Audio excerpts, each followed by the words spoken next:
Home YouTube channel subscribe பண்ணிக்கலனா உடனே subscribe பண்ணிக்கங்க. பக்கத்துல இருக்க பெல் பட்டனை கிளிக் பண்ணிக்கங்க. அப்பதான் நாங்க போடுற வீடியோஸ் உங்களுக்கு உடனுக்குடனே அப்டேட் ஆகும். ஹலோ ஃப்ரெண்ட்ஸ், இன்றைக்கி நம்ம என்ன பார்க்க போகிறோம்னா ப்ரெக்னென்சி ஆனவங்களுடைய 28வது வாரத்தை பற்றி தான் பார்க்க போகிறோம். அதாவது 28வது வாரத்தில் என்னென்ன சிம்டம்ஸ் இருக்குது, எப்படி எந்த லெவலில் குழந்தை வளர்ந்துருக்கு அப்படின்னு தான் நான் சொல்ல போகிறேன்.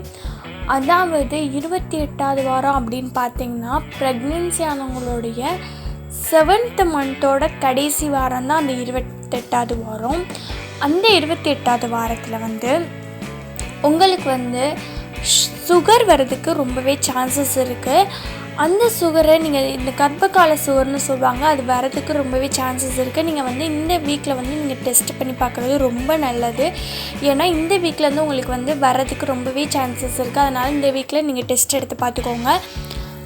அது வராமல் தடுக்கிறதுக்கு என்ன பண்ணலாம் அப்படின்னு பார்த்தீங்கன்னா, நீங்கள் ஜூஸாக குடிக்கிறீங்க பார்த்தீங்களா, ஜூஸாக குடிக்காமல் அந்த பழங்களை அப்படியே சாப்பிட்டிங்கன்னா கூட உங்களுக்கு அந்த சுகர் வர்றது தடுக்கும். அது எதனால் அப்படின்னு பார்த்தீங்கன்னா, நீங்கள் ஜூஸாக குடிக்கலை, நீங்கள் அதில் சுகர் சேர்ப்பீங்க.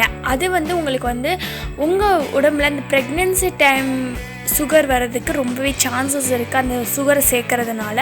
அதுக்கப்புறம் நீங்கள் இந்த இனிப்பு ஐட்டம்லாம் சாப்பிட்றத அவாய்ட் பண்ணிக்கோங்க.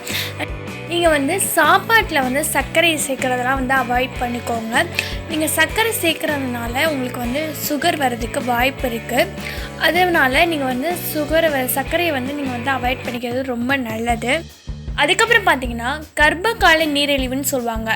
அது எதனால் ஏற்படுது அப்படின்னு பார்த்தீங்கன்னா, நஞ்சுக்கொடி இருக்குது பார்த்தீங்களா, அது சில கர்ப்பகால ஹார்மோன்களை ப்ரொடியூஸ் பண்ணும்.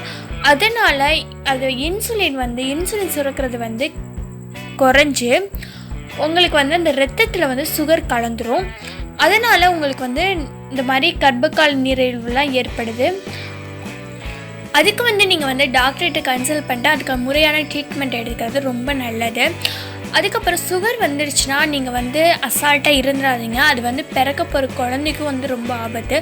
ஒன்று பிறக்க போகிற குழந்தைக்கு பிறக்கையிலே சுகர் வர்றதுக்கு வாய்ப்பு இருக்குது. இல்லை அப்படின்னா குழந்தையோட உறுப்புகள் சில குறையாக பிறக்கிறதுக்கும் வாய்ப்பு இருக்குது. அதனால நீங்கள் அசால்ட்டாக விடாமல் நீங்கள் கண்டிப்பாக சுகர் வந்துடுச்சு அப்படின்னு தெரிஞ்சிச்சுன்னா நீங்கள் கண்டிப்பாக டாக்டர்கிட்ட போய்ட்டு கன்சல்ட் பண்ணிட்டு அதுக்கேற்ற ட்ரீட்மெண்ட் எடுக்கிறது ரொம்பவே நல்லது. அதுக்கப்புறம் பார்த்தீங்கன்னா உங்களுக்கு வெயிட் இன்க்ரீஸ் ஆகிறதுனாலையும் சுகர் வர்றதுக்கு வாய்ப்பு இருக்குது. நீங்கள் வெயிட்டை நார்மலாக வச்சுக்கோங்க. அதுக்கேற்ற மாதிரி நீங்கள் எக்ஸசைஸ் இது மாதிரிலாம் நீங்கள் செஞ்சிங்கன்னா உங்களுக்கு வெயிட் இன்க்ரீஸ் ஆகாமல் இருக்கும்.